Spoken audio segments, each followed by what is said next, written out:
नई बहू ने सिखाया ससुराल वालों के सबक। लीजिए दादी जी आपकी चाय, मेघना ने कहा। तेरी सास कहाँ है? शाम के 5 बज रहे हैं, अभी तक कमरे से बाहर नहीं आई।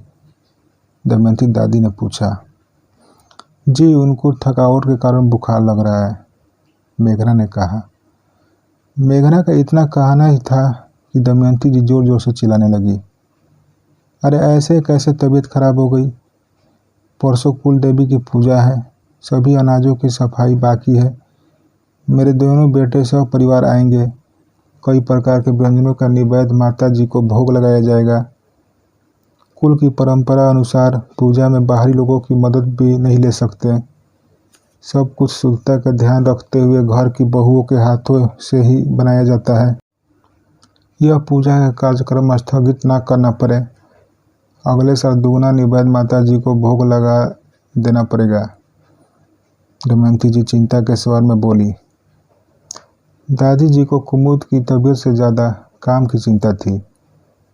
मशीन को भी मेंटेनेंस की ज़रूरत पड़ती है, पर काम कर कर के थकावट के कारण बुखार चढ़ गया था। इस बात की किसी को चिंता न थी। माँ को कमजोरी लग रही थी, मैंने ही उन्हें आराम करने को कहा है। रही बात परसों पूजा की, तो दोनों चाचियाँ भी तो अनुभवी हैं। उनकी शादी के लगभग 25 साल तो हो रहे होंगे। हम सब मिलकर संभाल लेंगे, आप चिंता ना करें, मेघना बोली। मेघना के सास कुमुद बहुत सीधी सादी सरल स्वभाव की महिला थी। कुमुद के पति रविशंकर पोस्ट ऑफिस में नौकरी करते थे। उन्हें अभी रिटायर होने में 1 साल बाकी था। बड़ी बहू होने का पूरा फर्ज निभाया। जब से ब्याह कर आई अपनी खुशी के आगे अपने फर्ज को रखा। दोनों देवर और ननद को भाई बहन सा प्यार दिया। अपने पति की सच्चे अर्थ में अर्धांगिनी बनी। सास की कटु बातों को भी कभी दिल से न लगाया। दोनों देवर शादी के बाद नौकरी के चलते दूसरे शहर में अपनी अलग गृहस्थी बसा ली। त्यौहार छुट्टी पर मेहमान की तरह आते, मेहमान की तरह आवभगत करवा कर चले जाते। कुमुद का इकलौता बेटा अर्जुन 12वीं के बाद पढ़ाई करने शहर चला गया था। पढ़ाई खत्म होते ही उसे शहर में अच्छी नौकरी मिल गई थी। उसकी मुलाकात मेघना से होती है। उनकी दोस्ती कब प्यार में बदल गई पता ही नहीं चला। मेघना उन्हीं के बिरादरी के अमीर घर की बेटी थी, इसलिए शादी के लिए दमयंती जी को भी कोई एतराज नहीं हुआ। राजी खुशी अर्जुन और मेघना की शादी हो जाती है। मेघना शादी के बाद हफ्ता भर अपने ससुराल में रही। उसने देखा उसकी सास कुमुद की हैसियत अभी भी एक नई नवेली बहू की तरह ही है। सिर पर पल्लू रखकर दौड़ दौड़ कर दिन रात काम में लगी रहती है। ना कोई इज्जत, ना कोई उसे सलाह मशवरा लेता। दोनों चाचा और बुआ का परिवार शादी में शामिल होने आया जैसे मेहमान हो। सब कुछ हाथों हाथ चाहिए होता।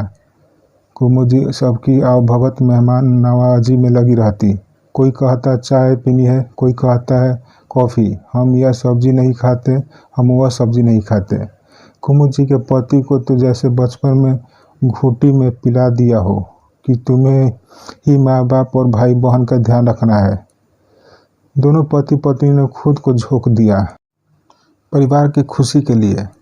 मेघना को उसके पति अर्जुन ने जानकारी दी थी कि दोनों चाचा चाची किसी प्रकार का कोई सहयोग नहीं करते।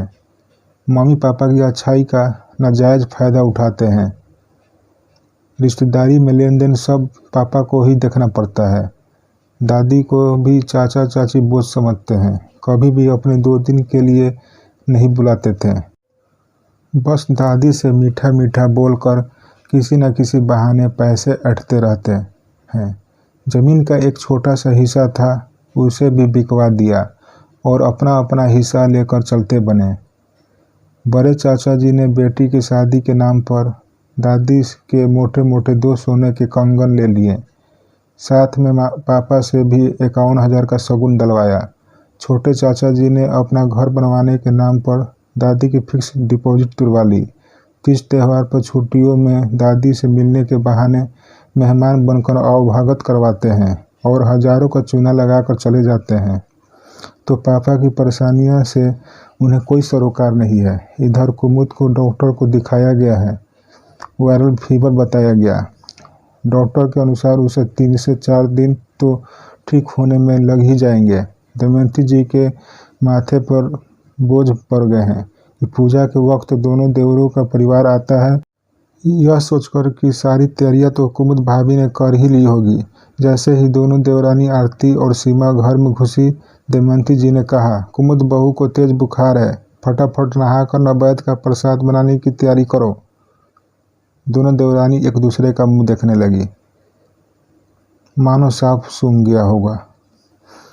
कहा, हर साल कुमुद भाभी पहले चाय पानी को पूछती, उनके पहुंचने से पहले सारी तैयारियां करके रखती, और आज किचन में घुसकर 36 प्रकार के व्यंजन बनाने होंगे।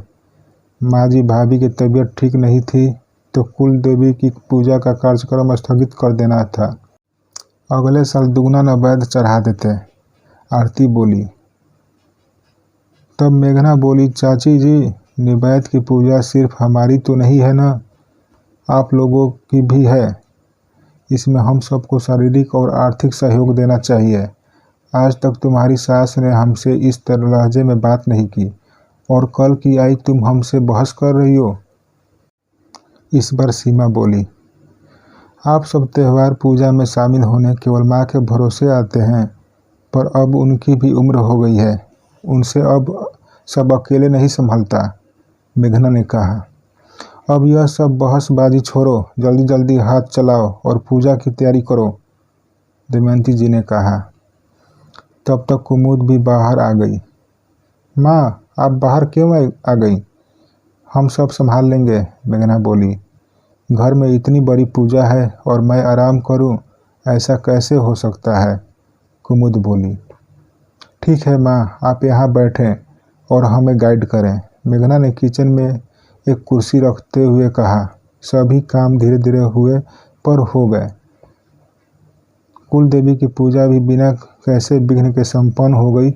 अगले दिन सब वापस जाने की तैयारी कर रहे थे। तब मेघना ने सबके सामने अपनी बात रखी। हम कुछ दिनों के लिए माँ को अपने साथ शहर ले जाना चाहते हैं, ताकि उन्हें अच्छा महसूस हो सके, खुलकर अपने लिए भी कुछ दिन जी सके। मेघना ने कहा, मैं कैसे जा सकती हूँ? तुम्हारी दादी और पापा जी को कौन देखेगा? कुमुद बोली। दोनों चाची जी स्वयं की बड़ी सी गाड़ी में आए हैं, उन्हीं के साथ दादी जी कुछ रोज उनके घर रह आएंगी। दादी जी, दोनों चाची जी की भी तो सासू माँ है, उन्हें भी तो दादी जी को सेवा करने का पुण्य मिलना चाहिए। जब जमीन जायदाद में हिस्सा लेने का उन्हें हक है, तो माँ की सेवा करने का फर्ज भी तो अदा करना होगा। मेघना ने मुस्कुराते हुए कहा, तेरे पापा जी के खाने पीने की व्यवस्था कैसे होगी? कुमुद ने प्रश्न किया। माँ, आप चिंता